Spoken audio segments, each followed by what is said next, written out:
այնուհետև կլինի ընդմիջում, այնուհետև արդեն խմբակցության անունից ելույթներ։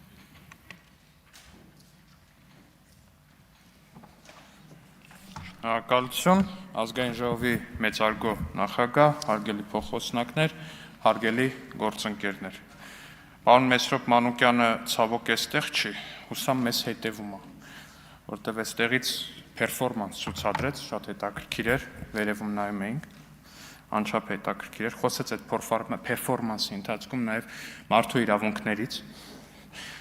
քաղբանտարկյալներից ու մնացածից։ Խնդրում եմ օպերատորներին մոտիկացնեն, մի քիչ զում անեն, մի հետաքրքիր performance էլ ես եմ պատրաստ։ Հատուկ մեր են քաղաքացիների համար, ովքեր տեսողական խնդիրներ ունեն, տեսանյութում տղամարդ է, որի վզից ջնջիլ է գցած, եւ նրան մի ուրիշ տղամարդ ման է ածում, տանում է ջուր խմելու, հետո տանում է ուրիշ տեղ։ Այս տեսանյութը դուք էլ նայեք, Հայաստան խմբակցություն նայեք, լավ նայեք։ Այս տեսանյութը նկարահանվել է 2000 թվականին, նայում եք։ 2000 թվականին գեներալ Մանվել Գրիգորյանի ապարանքներում, իդեպ Մանվել Գրիգորյանը մահացած է, չի ուզում իր մասին խոսել, բայց իր նախկին օգնական այստեղից որ performance-ներ է անում, չեմ կարողանում ինձ զսպել։ Այս տեսանյութի մարդը գիտեք ով է, այս որ վզից ջնջիլ է գցած ու ձեր գործընկերոջ ղեկավարը ման է տալի։ Գիտեք ով է։ Աշոտ Իսախանյան, ազատամարտիկ, 90-ից 94 թվականներին մասնակցել է Ղարաբաղյան առաջին պատերազմին, 5 անգամ վիրավորվել է, ինչի համար, որ գա ու ձեր գերագույն ղեկավարի Ռոբերտ Քոչարյանի կառավարման տարիներին, ձեր գործընկերոջ ղեկավարը Մանվել Գրիգորյանը իր ախրանայի հետ վզից ջնջիլը գցի, տանի ջուր խմելու, տանի բաներ։ Սևակ Խաչատրյանը Էջմիածնից է, չէ՞, այստեղ չի։ Օրինակ ուզում եի Սևակ Խաչատրյանին հարցնեի, հետ եղել է, որ Էջմիածնով քայլեք ու տեսնեք, որ Մանվելի ախրանան փողոցով վզից ջնջիլը գցած մարդ է ման տալի, ասենք, եղել է տենց դրվագ ձեր կյանքում Էջմիածնում, թե չի եղել։ Հարգելի Հանրապետական կուսակցության նախկին ու գուցեև ներկա անդամներ, sense դրվագներ տեսել եք, առնչվել եք։ Պարոն Ղազարյան, Հանրապետական կուսակցության անդամ եք եղել, են մի հատ ելույթ ունեք, ասում եք, մենք հանրապետականն ենք, ուժեղ, չգիտեմ ինչ ուժ, էս է եղել ձեր ուժը, էս է եղել ձեր ուժը։ Մարդու իրավունքների մասին ձեր պատկերացումները գալիս հանգում են այս ջնջիլին։ Երբ որ դուք գալի մեզ այստեղ մեղադրում եք մարդու իրավունքները խաթարելու մեջ, երբ որ դուք այստեղ գալի մեզ մեղադրում եք ինչ-որ բանի մեջ, միշտ հիշեք։ Մենք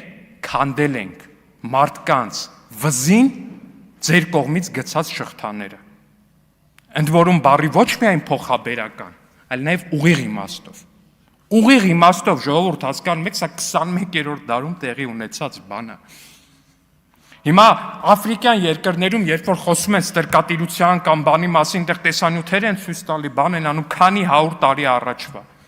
Դուք այս ամեն ինչը Հայաստանում արել եք 2000 թվականին։ Ու նկարել եք, հասկանում եք, նկարել եք, որ հետո նայեք, էլի դա ինչ որ սադիստական ուրիշ բան է, որ բան արվի,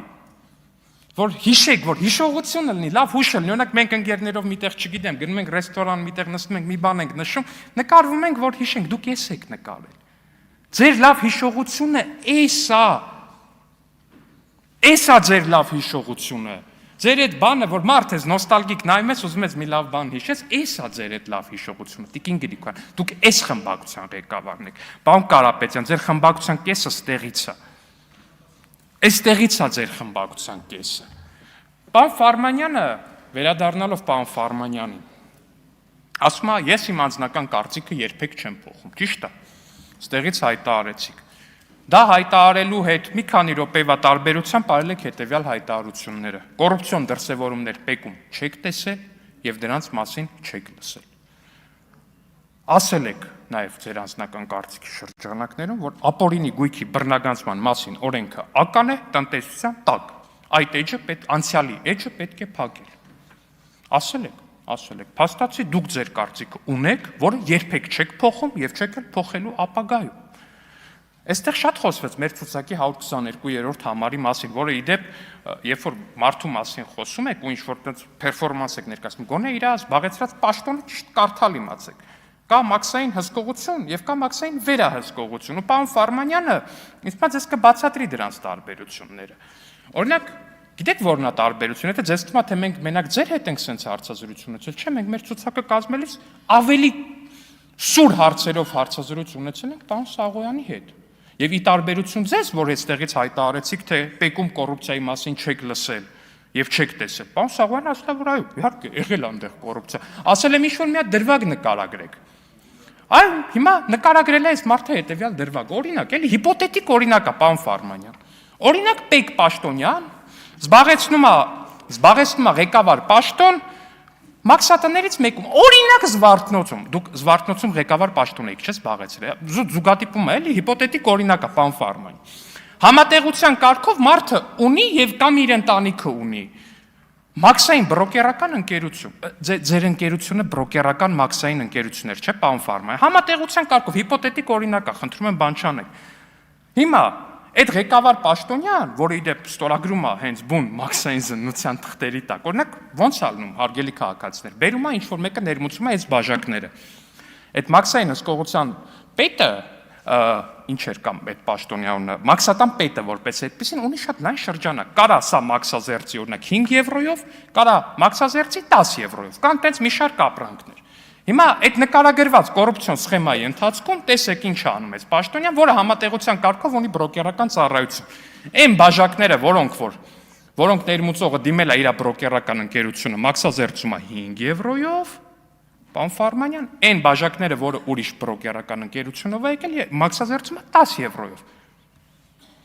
Սխեմա է, չէ՞։ Սենց բան եղել է, օրինակ, ձեր պաշտոնավարման տարիներին, պարոն Ֆարմանյան, սենց սխեմա աշխատել է, թե չէ։ Ինձ թվում է ոնց է չլինի աշխատած կլինի այսպիսի սխեմա, չնայած չեմ պնդում, որ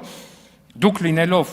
մաքսատանը ղեկավար պաշտոն զբաղեցնող անձ, որը համատեղության կարգով նաև ունեցել է բրոկերական մաքսային ընկերություն նման բանով զբաղվել, քավլիցի նման պնդում չեմ անում, պարոն Ֆարմանյան, վստահ եմ մեր քաղաքացիների ոչ մեկի մտքով էլ չանցավ նման բան, որ դուք կարող եք նման բան արած լինեիք։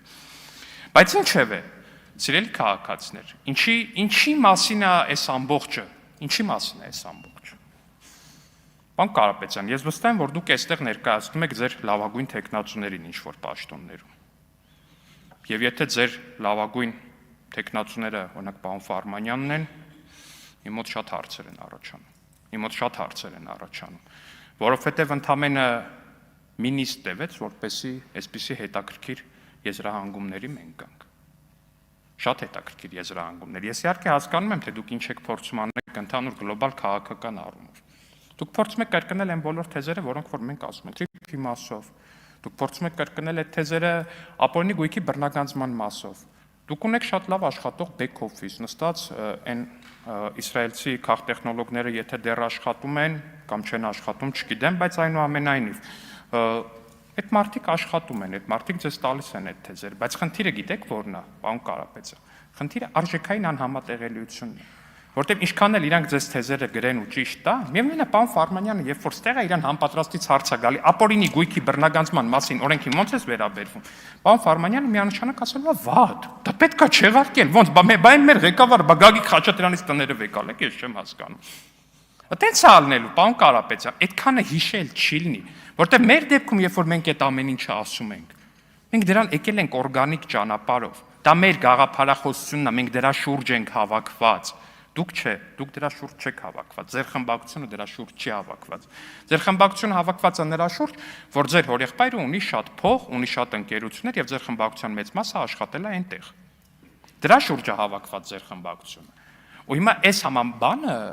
ինքը չի աշխատելու այս համակարգը։ Առաջիկայում էլ չի աշխատելու, որտեղ էլ եմ ասում, սա ձևացնել չի լինի։ Անհնար է ուղղակի ֆիզիկապես սա ձևացնել։ Բայց պարոն Ֆարմանյան, այս հիպոթետիկ օրինակների մասին եկեք ասեք, էլ հեչ եղել է, որ իմանաք։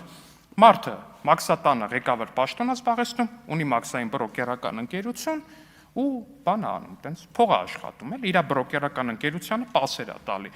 Ու առհասարակ այն մարդիկ, ովքեր որ չեն դիմում իր բրոկերական ընկերությանը, շատ ծանր պատժվում են մեծ մաքսատուրքերի վրա։ Ու նաև մեր ցուցակի 122-րդ համարի մասին, որ խոսում եք, հարգելի գործընկերներ, խնդրում եմ եկեք ասեք այդ մարդու ենթակայության տակ ինչ է եղել։ Եղել է որևէ մաքսատուն, եղել է որևէ մաքսակետ, ինչ է եղել։ Եկեք դա բացատրեք, եւ ես հասկանամ դա Իդեպ ընդհանրապես խնդիր չեմ տեսնում, եթե այստեղ նստած մեզնից յուրաքանչյուրի մասով, էլի ինչ ունեք ու ինչ գտնեք։ Ստեղից մի անգամ չի որ հայտարարել, ասեմ գտեք իմ